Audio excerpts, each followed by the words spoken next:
You are heavily invested into the NFT market, the non-fungible tokens. Real estate too, man. No, we're talking about NFTs right now, dude. Okay. Why did you get into the NFTs? I just saw a lot of people making a lot of money off of them. Okay. In them, and I saw them as vessels for me to invest into, and I started like looking at finding the blue chip projects, the projects that actually like had like legitimacy to them, a following, a family. How many do you have? Man, probably like 15. 15? Mm-hmm. So you have more than just the photos that are in your office? Yeah, I do. And what's your prized possession? Would it be that? The mutant ape, for sure. The mutant ape. Mm-hmm. Now, Charlie changed his avatar to the mutant ape, which a lot of people have NFTs. They changed their, Twitter, Instagram, but you just changed it back to a shirtless photo of you. Would that have anything to do with Ethereum being at $1,000 right now, Charlie? It does, for sure. I'm not gonna lie, it does. Were you like, maybe I'm just...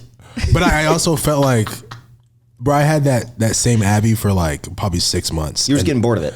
I was getting bored of it. It has nothing to do with the values. I was like, bro, I need someone to like, and maybe like I was just like, bro, like I want to feel like that fitness guy again. Okay. And I think that's why I did it. Cause I'm in good shape. I feel like I'm in the best shape of my life right now. So I feel like you look great. I had to like show people that like, like I'm not just like a business owner investor. Like I actually do this shit in the gym. And so what is the most expensive NFT you've purchased? At like the price that you bought it for? This is not a good question. Is it the Bored Ape? That's your price. So I've bought a lot of NFTs that have failed, and I've spent a lot of money on them. Now, when you say failed, that means you bought them and now they're not worth very much. Anything. Zero. Nothing. Zero. There's projects that I've spent. Now, Charlie, I want you to, during this whole time, 30,000 on, and they just literally just plummeted to zero. Not maybe like 20-some thousand. Yeah. Not on a group of them, on individual ones. Group of one. Group of them. Okay. How much was the bored mutant monkey thing? I bought it for. No. I don't want to hear like. Just give me the price you bought it for. $26,000. $26,000. And there's been many times when Charlie, and now Charlie, all these questions, I want you to know I'm heavily invested into like Ethereum. I'm into this stuff. Yeah. I'm losing a lot of money at the moment. Okay. Right. But so I'm not just doing this to attack. I'm interested in it because I don't own any NFTs, but I've seen I have been buying a lot of more like crypto lately. Bro, you gotta buy the dip, bro. I'm buying a lot.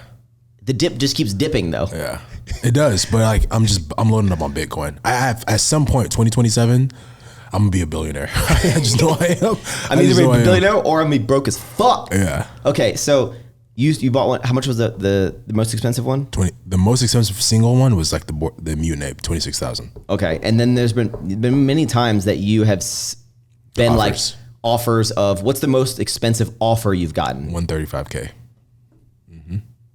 I didn't sell it. You didn't sell it because you're a believer in the NFT, or you thought you could make more money from it? Both. Okay. And now how much do you think you could sell for right now? 20,000. But it's only temporary. It's gonna come back. It's gonna come back. Trust me. I could have had $130,000 in my bank account. Did you hit the guy back up? You're like, hey, if you still want it, dude, I'll give it to you for like 80. He was like, nah. That fucking sucks. I know. Okay, so damn. Now, but it's gonna come back, bro. I mean, just like I fucking hope so, bro. Because I have a lot of money in that. Yeah. I used to have a lot of money in it. I've never seen an account go from what it was to what it is now that fast. Yeah, no one likes to talk how they're an investor and like the stocks or crypto right now. Like not even popular on social media anymore. Like I follow like a lot of like crypto gurus, and they're just like they like every day like they don't hype up coins anymore. They just like do their daily life shit. And I'm like, bro, like life has changed. Who's the guy on Twitter you used to always retweet? I can't say his name. What's his name? I just don't want to like do that right now. Was a guy. He's my neighbor. He's your neighbor? Mm-hmm. There was this guy that Charlie's used to always retweet and stuff. I still look up to him too. And it was because of that guy. He said, you got to buy Cardano, ADA, something. I was like, dude, fuck it, dude. I'm buying it. Plummeted into the earth. Plummeted into the earth. The thing about those guys is that like when they hype up a coin or hype up an investment and it plummets, they get like death threats. Like they get serious. No shit. They get serious and some of the death threats feel real. Because I understand that people hype up stuff who have a large following and they have some sort of belief in this thing, but they are aware that by doing so to a large audience, it's going to pump the coin, pump the stock, whatever, right? But then the second that it goes down, they're proud. Yeah, because you have some sort of like tie to this. You kind of told people it was a great idea, and while it's not financial advice, whatever, whatever. It's not financial advice for me either. Yeah, they have to be held responsible a little bit because they were like, hey, you should definitely buy this. I'm buying this, but they don't ever say like when they sold it, when they buy. They're not as like transparent on when they buy and when they sell. I think the key with the good people like him and a lot of other ones that I follow is that like they always stress before they tell people this isn't financial advice, of course, and then it's like, yo, like you're doing this with money that you don't care to lose. You don't think that's like just an easy way to like cover your ass? No, but I mean, they're being serious. Like, Yeah. I mean, a lot of the money that I invest into the market, I don't really care to use. Yeah.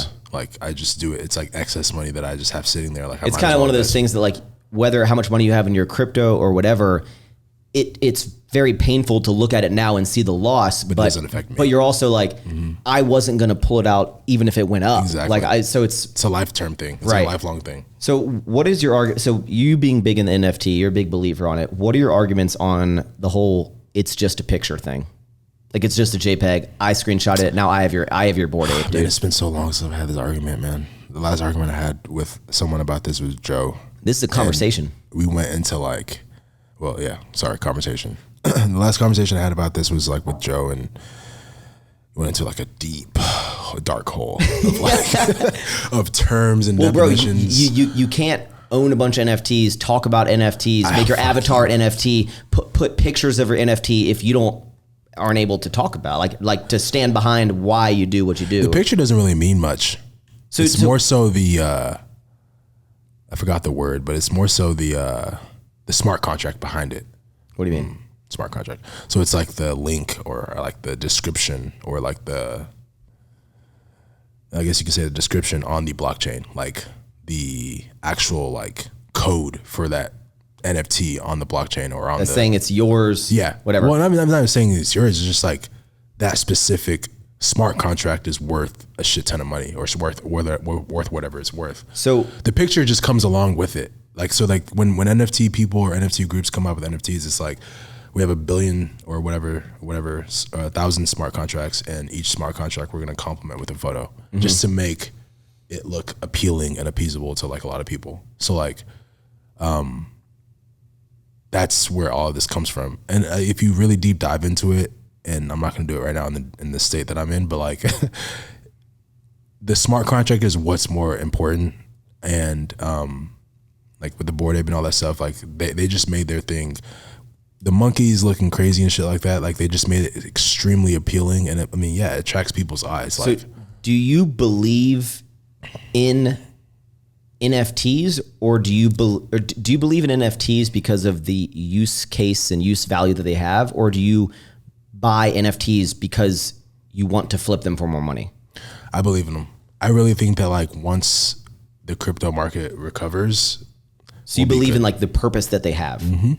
But you haven't seen like what the Bored Apes have done in Miami. Because here's my opinion on NFTs, and I want to hear someone who's bought a lot of them because I don't own any of them. I've been very tempted because I've seen your stories of this is worth this is worth this, and I'm like, fuck, I should have bought that. Like I should have bought this.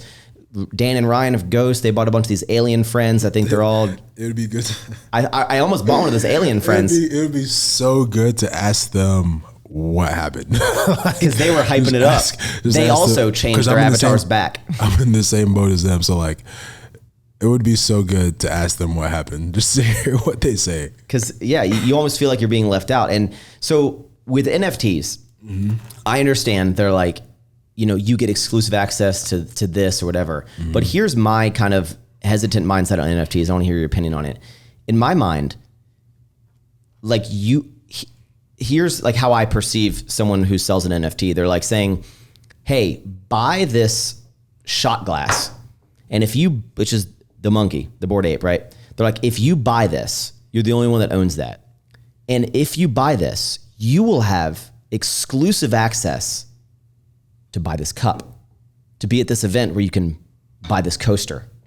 no one else can buy this fucking coaster or this cup. Only you can buy this coaster or this cup with this. So essentially, in my mind, I'm like, it's something that says, buy this thing so then you can buy more of our shit that other people can't buy. Yep.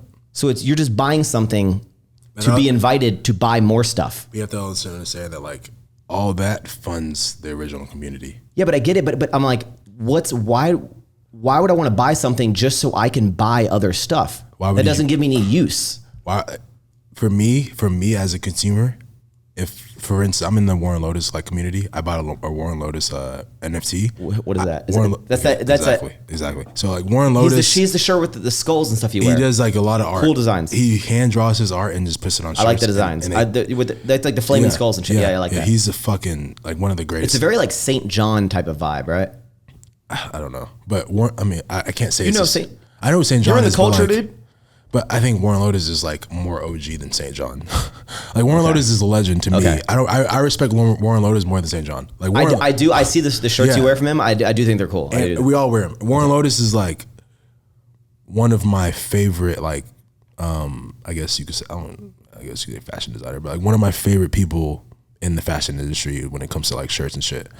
But I'm in the Warren Lotus community, and this is a perfect example. I bought his NFT just so I can buy the exclusive items that he offers because I care that much about his products. And I don't want to buy Warren Lotus shirts that everyone else can get. I want to buy the exclusive 4,000 Letterman jackets that he dropped because only I can get them. $4,000 Letterman jackets? No, 4,000 units of Letterman jackets he dropped only because I can get them. So it's like a look, it's a cult. Not in a cocky way, but it's like, look at this thing that I have. You can't get this thing. Exactly. You can't get this thing, and it's not like because I have money. It's because I did X, X, and X. Most of the time, it is. I mean, it's the same. You can't just say it's not because it is. Sometimes it is. It's the same kind of like dick flexing around of like it's flexing. Look at the shoes that I have. Look at like the pictures are all added because of flexing.